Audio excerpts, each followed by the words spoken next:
Hello guys and welcome back to best car pics. കുറച്ചധികം കാലമായിട്ട് Bharat NCAP വരുന്നു എന്നൊക്കെ പറഞ്ഞ് നമുക്ക് കഴിഞ്ഞ വർഷമൊക്കെ ഒരുപാട് ന്യൂസൊക്കെ കേൾക്കാൻ പറ്റുമായിരുന്നു. കഴിഞ്ഞ വർഷം അവസാനമൊക്കെ ആയപ്പോഴേക്കും ഇവർ വന്നു. നമ്മുടെ സഫാരി, ഹാരിയർ, അതുപോലെ പഞ്ച് EV, നെക്സോൺ EV തുടങ്ങിയ വാഹനങ്ങളിലൊക്കെ ക്രാഷ് ടെസ്റ്റ് റിസൾട്ട്സ് അവർ പുറത്തുവിട്ടു. ഇവർ ടെസ്റ്റ് ചെയ്ത എല്ലാ വാഹനങ്ങൾക്കും 5 സ്റ്റാർ റേറ്റിംഗ് കിട്ടി. അതുവരെ വളരെ നല്ല കാര്യങ്ങളായിരുന്നു, നല്ല രീതിയിലായിരുന്നു പോയിക്കൊണ്ടിരുന്നത്. അത് കഴിഞ്ഞ് പിന്നെ പ്രത്യേകിച്ച് അനക്കമൊന്നുമില്ല. ഇടയ്ക്ക് വെച്ച് നമ്മുടെ ഗ്രാൻഡ് വിറ്റാര, അതുപോലെ ഫ്രോങ്സ്, ഹ്യുണ്ടായുടെ ക്രെറ്റ, ചില വാഹനങ്ങളുടെയൊക്കെ അവർ ടെസ്റ്റ് ചെയ്യുന്ന ഇമേജൊക്കെ ലീക്കായി വന്നു. പക്ഷേ അവരുടെ ടെസ്റ്റ് റിസൾട്ട്സ് ഒന്നും നമുക്ക് ഇതുവരെ കാണാൻ സാധിച്ചില്ല. പോട്ടെ, അവർക്ക് ടെസ്റ്റ് ചെയ്യാൻ കുറച്ച് സമയം എടുക്കും എന്ന് നമ്മൾ വിചാരിച്ചു. പക്ഷേ ഇപ്പോൾ എവിടെ നിന്നില്ലാതെ പെട്ടെന്ന് ഇവർ എണീറ്റ് വന്നിട്ട് നമ്മുടെ ബസാൾട്ടിൻ്റെ ക്രാഷ് ടെസ്റ്റ് വീഡിയോ കഴിഞ്ഞ ദിവസം പുറത്തു വിട്ടു. ബസാൾട്ടിന് 4 സ്റ്റാർ സേഫ്റ്റി റേറ്റിംഗ് ആയിരുന്നു ലഭിച്ചിരുന്നത്. പക്ഷേ എന്നാൽ ഇപ്പോൾ വീണ്ടും അവർ ടാറ്റയുടെ വണ്ടികൾ ടെസ്റ്റ് ചെയ്തിരിക്കുകയാണ്. നമ്മുടെ കർവിൻ്റെ ടെസ്റ്റ് റിസൾട്ട് ഫൈനലി വന്നിട്ടുണ്ട്. അത് കർവിൻ്റെ മാത്രമല്ല, കർവിൻ്റെ പെട്രോൾ ഡീസൽ പവർഡ് വണ്ടികളുടെയും അതുപോലെ ഇലക്ട്രിക്കിൻ്റെയും ക്രാഷ് ടെസ്റ്റ് ചെയ്തിട്ടുണ്ട്. ഇതൊന്നുമല്ലാതെ ഇതിന് മുന്നേ അവർ ക്രാഷ് ടെസ്റ്റ് ചെയ്ത്, അതായത് പഴയ സ്റ്റാൻഡേർഡ്സിലായിരുന്നു, പ്രീവിയസ് ലിഫ്റ്റ് വണ്ടിയായിരുന്നു ക്രാഷ് ടെസ്റ്റ് ചെയ്ത്. അതിന് പകരം ഇപ്രാവശ്യം നമ്മുടെ ഏറ്റവും ലേറ്റസ്റ്റ് പുതിയ നെക്സോണിൻ്റെ ക്രാഷ് റിസൾട്ടും വന്നിട്ടുണ്ട്. EV ഒരു കഴിഞ്ഞ വർഷം തന്നെ ചെയ്തുകൊണ്ട് അത് പിന്നെയും ചെയ്തിട്ടില്ല. അതിന് പകരം പെട്രോൾ ഡീസൽ പവർഡ് വേർഷൻസിൻ്റെ ഒരു ടെസ്റ്റാണ് ഇപ്പോൾ പുറത്തുവിട്ടിരിക്കുന്നത്.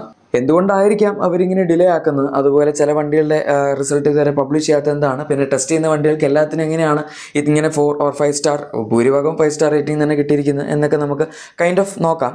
എന്തായാലും ആദ്യം കർവിൻ്റെ സേഫ്റ്റി റേറ്റിംഗ് നമുക്കൊന്ന് അനലൈസ് ചെയ്യാം. ഇതിൻ്റെ അകത്ത് ഇപ്പം അഡൽട്ട് സേഫ്റ്റി പ്രൊട്ടക്ഷനും ചൈൽഡ് സേഫ്റ്റി പ്രൊട്ടക്ഷൻ രണ്ടിലും 5 സ്റ്റാർ റേറ്റിംഗ് തന്നെയാണ് കിട്ടിയിരിക്കുന്നത്. 29.5 പോയിന്റ്സ് ആണ് out of 32 adult safety protection ഇതിനകത്ത് കിട്ടിയിരിക്കുന്നത്. ചൈൽഡ് സേഫ്റ്റിയുടെ കേസിൽ 43.66 പോയിന്റ്സ് ആണ് വന്നിരിക്കുന്നത്. അതിൻ്റെ സ്പ്ലിറ്റ് നോക്കുകയാണെങ്കിൽ ഫ്രണ്ട് ഓഫ്സെറ്റ് ടെസ്റ്റിന് ഈ വാഹനത്തിന് 14.65 പോയിന്റ്സ് ആയിരുന്നു ലഭിച്ചിരുന്നത്. അതുപോലെ തന്നെ നമ്മുടെ സൈഡ് ബാരിയർ ടെസ്റ്റ് ആണെങ്കിൽ അതിന് 14.85 പോയിന്റ്സ് ആണ് ലഭിച്ചിരുന്നത്. അങ്ങനെ ടോട്ടൽ കമ്പൈൻഡ് ഔട്ട്പുട്ട് വരുമ്പോഴാണ് 29.5 പോയിന്റ്സ് ആവുന്നത് അഡൽട്ട് സേഫ്റ്റി പ്രൊട്ടക്ഷൻ്റെ കേസിൽ. അത്യാവശ്യം നല്ല റേറ്റിംഗ് ആണ്. ഇനി അതുപോലെ പ്രൊട്ടക്ഷൻ്റെ കേസ് നമ്മൾ ഓവറോൾ നോക്കുകയാണെങ്കിൽ ഇതിൻ്റെ അകത്ത് ഓൾമോസ്റ്റ് എല്ലാ സ്ഥലങ്ങളിലും നമുക്ക് പച്ച തന്നെയാണ് കാണാൻ പറ്റുന്നത്. ആകെപ്പാടൊരു പ്രശ്നം പറയാൻ പറ്റുന്നത് നമ്മുടെ കാലിൻ്റെ ലെഫ്റ്റ് സൈഡിലെ പോർഷനിലാണ്. അവിടെ ഒരു മാർജിനൽ പ്രൊട്ടക്ഷൻ പോലെയാണ് പറഞ്ഞിരിക്കുന്നത്. ബാക്കി സ്ഥലങ്ങളിലൊക്കെ ആ ഒരു പോർഷനിൽ തന്നെ അറ്റ്ലീസ്റ്റ് അഡിക്വേറ്റ് പ്രൊട്ടക്ഷനെങ്കിലും പ്രൊവൈഡ് ചെയ്യുന്നുണ്ട്. അതുപോലെ നമ്മുടെ സൈഡ് ബാരിയർ ടെസ്റ്റ് എടുക്കുകയാണെങ്കിൽ അതിൽ നമ്മുടെ ഡ്രൈവറിൻ്റെ ചെസ്റ്റിൻ്റെ കേസിൽ അഡിക്വേറ്റ് പ്രൊട്ടക്ഷൻ ആണ് വരുന്നത്. അവിടെ മഞ്ഞ കളറാണ് മാർക്ക് ചെയ്തിരിക്കുന്നത്. പക്ഷേ എന്നാൽ സൈഡ് പോൾ ടെസ്റ്റിൻ്റെ കേസിൽ കുഴപ്പമൊന്നുമില്ല. അവിടെ നമുക്ക് എല്ലാ സ്ഥലത്തും ഗുഡ് പ്രൊട്ടക്ഷൻ തന്നെയാണ് പ്രൊവൈഡ് ചെയ്തിരിക്കുന്നത്. അങ്ങനെ മൊത്തത്തിൽ നോക്കുകയാണെങ്കിൽ ഇതിൻ്റെ ടെസ്റ്റ് റിസൾട്ട് അത്യാവശ്യം നല്ല രീതിയിൽ തന്നെയാണ് വന്നിരിക്കുന്നത് എന്ന് പറയാം. ഇതിപ്പം നമ്മുടെ കർവിൻ്റെ പെട്രോൾ പവർഡ് മോഡലാണ്. അപ്പോൾ നിങ്ങൾ വിചാരിക്കുന്നുണ്ടായിരിക്കും ഇലക്ട്രിക്കിൻ്റെ റിസൾട്ട് സെയിം ആയിരിക്കില്ലേ, അതിൻ്റെയൊക്കെ ടെസ്റ്റിംഗ് പ്രൊസീജിയേഴ്സൊക്കെ സെയിം അല്ലേ, വണ്ടിയും സെയിം അല്ലേ, അപ്പോൾ നമ്മൾ അങ്ങനെ നോക്കുന്ന സമയത്ത് രണ്ട് വണ്ടിയുടെയും സേഫ്റ്റി പോയിൻറ്റ്സ് ഒക്കെ ഏകദേശം ഒരുപോലെ ആയിരിക്കില്ലേ എന്ന്. പക്ഷേ അല്ല, നമ്മുടെ ഇലക്ട്രിക് വാഹനത്തിൻ്റെ ടെസ്റ്റ് റിസൾട്ട് സെയിം ആണെങ്കിലും അതിൻ്റെ പോയിൻറ്റ്സിലൊക്കെ കുറച്ച് വ്യത്യാസമുണ്ട്. പറഞ്ഞു വരുമ്പം ആ വണ്ടിയും 5 സ്റ്റാർ സേഫ്റ്റി റേറ്റിംഗ് തന്നെയാണ് രണ്ട് സ്ഥലത്തും കിട്ടിയിരിക്കുന്നത്, അതായത് അഡൽട്ട് സേഫ്റ്റിയിലും ചൈൽഡ് സേഫ്റ്റിയിലും. നമുക്കെന്നാൽ അതൊന്ന് നോക്കാം. 30.81 പോയിൻറ്റ്സ് ആണ് ഈ വാഹനത്തിന് അഡൽട്ട് സേഫ്റ്റി പ്രൊട്ടക്ഷനിൽ ഔട്ട് ഓഫ് 32 കിട്ടിയിരിക്കുന്നത്. എന്ന് വെച്ചാൽ മറ്റതിൻ്റെ 29.5 വെച്ച് കമ്പയർ ചെയ്യുമ്പോൾ 1.31 പോയിൻറ്റ്സിനടുത്ത് വ്യത്യാസം വരുന്നുണ്ട്. അതുപോലെ ചൈൽഡ് സേഫ്റ്റി പ്രൊട്ടക്ഷൻ കേസൊക്കെ ആണെങ്കിലും 44.83 പോയിൻറ്റ്സ് ആണ് ഇതിൽ നമുക്ക് ഔട്ട് ഓഫ് 49 കിട്ടിയിരിക്കുന്നത്. മറ്റേ വണ്ടിയിൽ 43.66 പോയിൻറ്റ്സ് ആയിരുന്നു.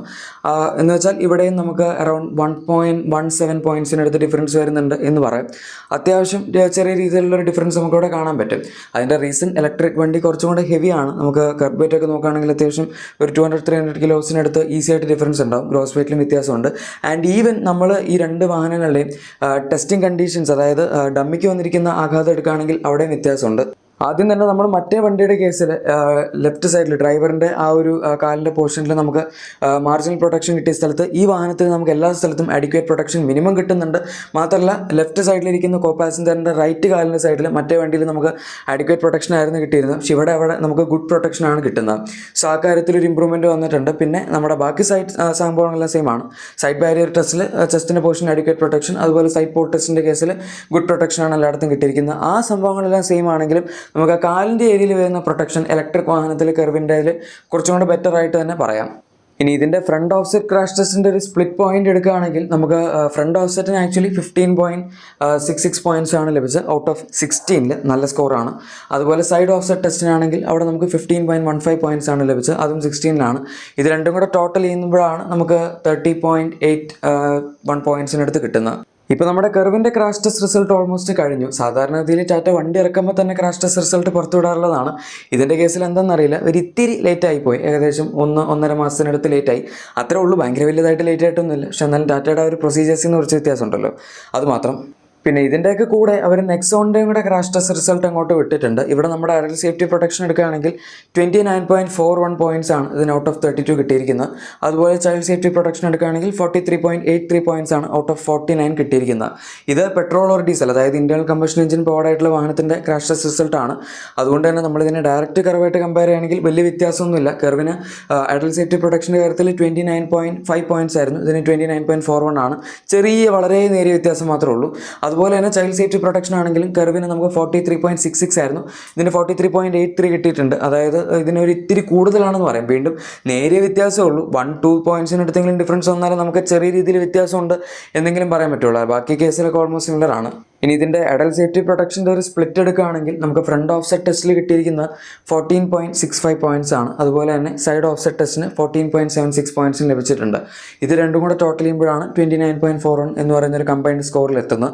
ഇനി ഇതിൻ്റെ പ്രൊട്ടക്ഷൻ നോക്കുകയാണെങ്കിൽ നമുക്ക് ഓൾമോസ്റ്റ് കർവിൽ കിട്ടിയ പോലെ തന്നെയാണ്. പക്ഷേ കർവിൽ വരുന്ന നമ്മുടെ ലെഫ്റ്റ് ലെഗിൻ്റെ പ്രശ്നം ഇതിൻ്റെ അകത്ത് വരുന്നില്ല. നമുക്ക് എല്ലാ സ്ഥലങ്ങളിലും അഡ്വക്കേറ്റ് പ്രൊട്ടക്ഷൻ ആ ഒരു പോർഷനിൽ മിനിമം കിട്ടുന്നുണ്ട്. പക്ഷേ പ്രശ്നം എന്താണെന്ന് വെച്ചാൽ ആ ഒരു ചെസ്റ്റിൻ്റെ പോർഷനിലേക്ക് വരുമ്പോഴേക്കും ഡ്രൈവർ സൈഡിൽ ഫ്രണ്ട് ഓഫ്സെറ്റ് ടെസ്റ്റിൽ നമുക്ക് അഡ്വക്കേറ്റ് പ്രൊട്ടക്ഷനിലേക്ക് പോയി.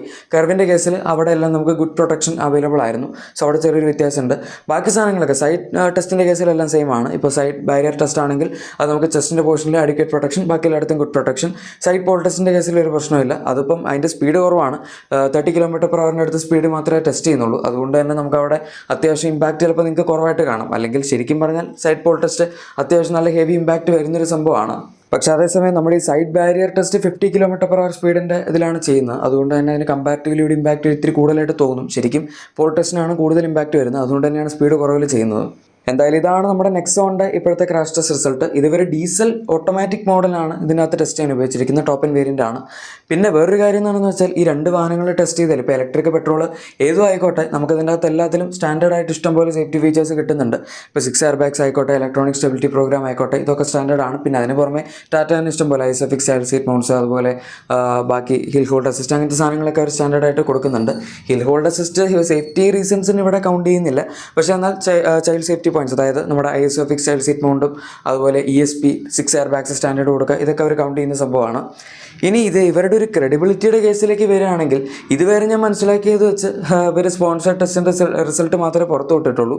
ബാക്കി കമ്പനികളുടെ ചെയ്തിട്ടുണ്ടാവുമായിരിക്കും, അല്ലെങ്കിൽ നമുക്ക് സ്പൈ ഷോട്ട് കിട്ടില്ല. ഇപ്പോൾ ഗ്രാൻഡ് വിറ്റാരയുടെയും ഫ്രോങ്സിൻ്റെയും അങ്ങനത്തെ വാഹനങ്ങളുടെയൊക്കെ സ്പൈ ഷോട്ട് നമുക്ക് കിട്ടിയെങ്കിൽ പോലും അതിൻ്റെ ഒരു ടെസ്റ്റ് റിസൾട്ട് പുറത്തു വിടാത്തതിൻ്റെ കാരണം ചിലപ്പോൾ സ്പോൺസേർഡ് അല്ലാത്തതുകൊണ്ടായിരിക്കാം. അതിലിപ്പോൾ നമുക്ക് ഇവരെ അടച്ചാക്ഷേപിക്കാനും പറ്റില്ല. കാരണം കുറേ കാലങ്ങളായിട്ട് ഗ്ലോബൽ എൻക്യാപ്പ് സ്പോൺസർഡ് ക്രാഷ് ടെസ്റ്റുകൾ ചെയ്യുന്നത് തന്നെയാണ്.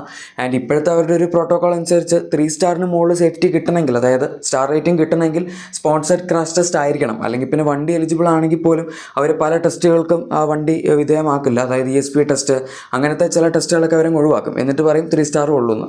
സ്പോൺസേർഡ് ആണെങ്കിൽ അവർ ഈ പറയുന്ന ടെസ്റ്റുകളെല്ലാം ചെയ്യും. ചിലപ്പോൾ വണ്ടി 5 സ്റ്റാർ കേപ്പബിലിറ്റി ഉണ്ടാവുമായിരിക്കും. അത് കിട്ടണമെങ്കിൽ സ്പോൺസർഡ് ടെസ്റ്റ് ആവണം എന്ന് മാത്രം. എന്തായാലും നമുക്ക് നോക്കാം. ഭാരത് NCAP ഇപ്പോൾ ഓൾറെഡി ടെസ്റ്റ് ചെയ്ത് വെച്ചിരിക്കുന്ന വാഹനങ്ങളുടെ റിസൾട്ട് അധികം ലേറ്റ് ആക്കാതെ പുറത്തുവിട്ടാൽ മതി. ഈ വീഡിയോ ഇഷ്ടപ്പെട്ടെങ്കിൽ ഉറപ്പായും ലൈക്കും സബ്സ്ക്രൈബും ഷെയറൊക്കെ ചെയ്തേക്കാം. നമുക്ക് മറ്റൊരു വീഡിയോയിൽ കാണാം. Thank you for watching my video and good bye.